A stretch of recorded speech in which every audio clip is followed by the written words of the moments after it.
Market on the TD Ameritrade Network. I'm Tom White, and I'm joined by my co-host Kevin Hinks. But first, let's run through the four major indices as we've had the Dow Jones Industrial Average, I think, dipping back into the red at this point.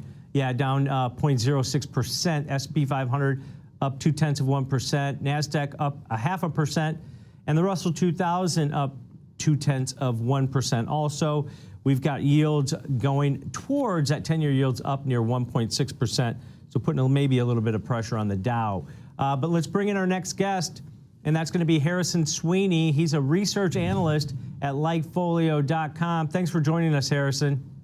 Thanks for having me, guys. All right, we're talking Lululemon. They don't have earnings for a while. We got earnings about a month ago. But at LikeFolio, what's your data showing us here on Lululemon and the trends? Well, athleisure in general has just exploded over the past year. We have a little bit of outside data for that showing that it was over 17,000 brands analyzed with 180 million users. And athleisure in general is up over 80% in the past year or so. The sector itself, all the athleisure companies have had a great run of things, and Lululemon is undeniably the dominant player in the space.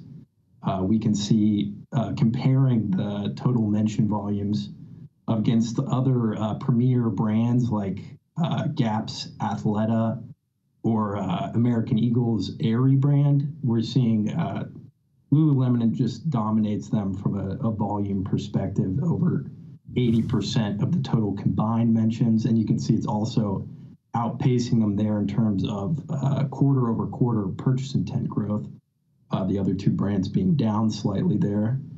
And yeah, really what we're looking at, though, is, Lululemon is up 600%. The stock is in the past 5 years. And we're just wondering if they can continue to grow at their current pace that they have been. And we really keyed in on 4 different areas where they can continue to expand. So one of those that we think is very important for this brand is consumer happiness. And that's just a really good way to gauge what their customer retention is going to look like, what their new customer acquisition is going to be. And over time, Lululemon has just done an incredibly good job of maintaining a high level of happiness, and that it's above 74% positive sentiment over time, which puts it in the upper echelon of these clothing companies, and especially for performance wear, it's over 10 points higher than Nike. And just as an aside, you can see that chart there of how, from a volume perspective, it just Athleta and Aerie they're not even comparable. It's such a large lead it has. So another, aside from the consumer happiness, another metric we like to look at is the digital demand, which is consumers talking about buying things from Lululemon's website, buying them direct to consumer. And obviously that exploded last year. We saw that in their revenues. They reported, I want to say it was 157% year-over-year growth last year in their digital revenue. And they've continued to grow that. It was actually last quarter, they reported an additional 4% increase from that massive spike last year. And that bears out pretty comfortably in our data there. We're seeing strength versus 2019, that pre-COVID level. And it's growing slightly quarter over quarter as well, with plus 7%. So in addition to that, another thing that we are keying in on is the menswear, which is a segment that Lululemon has stated that they would like to continue growing, continue expanding. And really, last year, it went down with the rise in digital sales. So we're looking to see if a return to in-person shopping will result in a resurgence for the menswear portion of their business. And thus far, we haven't seen anything really showing us a strong increase in menswear demand. So that's up slightly versus 2019, but not showing any near-term strength like we see there with the digital demand.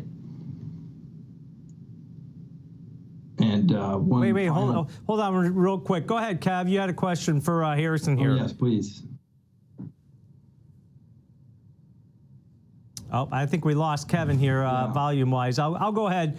And I kind of wanted to hit on that menswear segment here because I got some data. Over the past 2 years, men's revenue has increased 31% annually, more than 28% growth rate for women.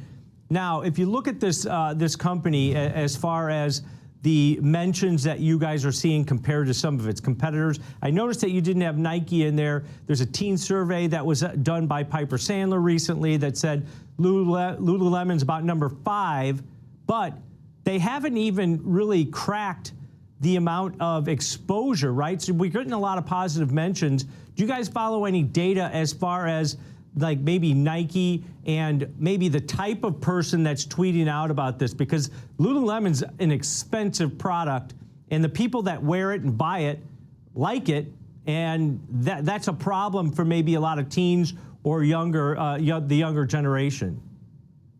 Yeah, definitely. That's as far as the type of customer that we see for Lululemon. It's a much more we have Harrison affluent here. And overall just not at all the same that we'll see for instance, Nike. And one reason that we don't necessarily compare Nike directly to Lululemon on a full company basis like that is because Nike's performance wear I would say specifically favored by athletes, people who are really, they're trying to perform, whereas Lululemon is far more in the athleisure space, which is, that a fashion is probably equal consideration to the actual performance abilities of it. So there's a very large difference between the type of people who are talking about buying some sort of spandex item from Nike and from Lululemon. And the price point also reflects that. Nike's highest price items are in its footwear segment, whereas Lululemon, they're purely athleisure and everything is at a much higher price point. And they're able to get away with that because they have such strong brand perception. I mean, we see that in the happiness level. It's some 10 points higher than Nike. So we did see some outperformance for lower cost alternatives last year, but for instance, Athleta, but that's definitely pulled back now that people are starting to go back outside again, and there's not such a high demand imperative on the athleisure items.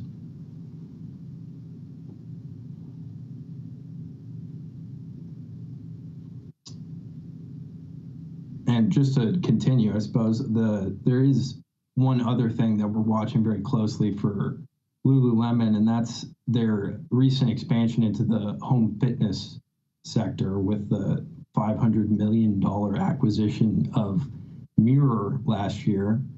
And we haven't really seen that appreciably affect their bottom line. They haven't broken out segment revenues. We know it's less than 5% of total revenue. But it's clear that the company is placing an imperative on the brand. They've added 150 different store within a stores for mirrors. So that's like inside of a Lululemon store, they'll have a separate area where you can buy mirrors. And they're looking to expand that to 200 by the end of Q4. And I think it could play a much larger role in this coming holiday season.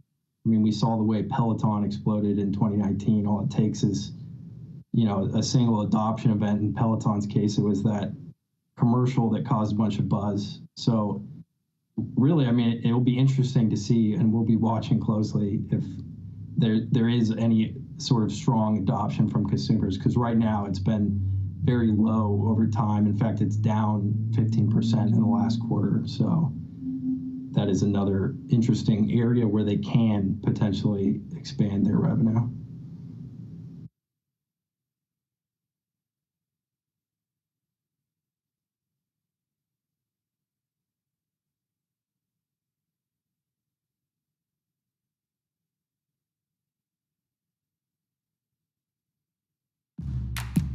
Many traders may be willing to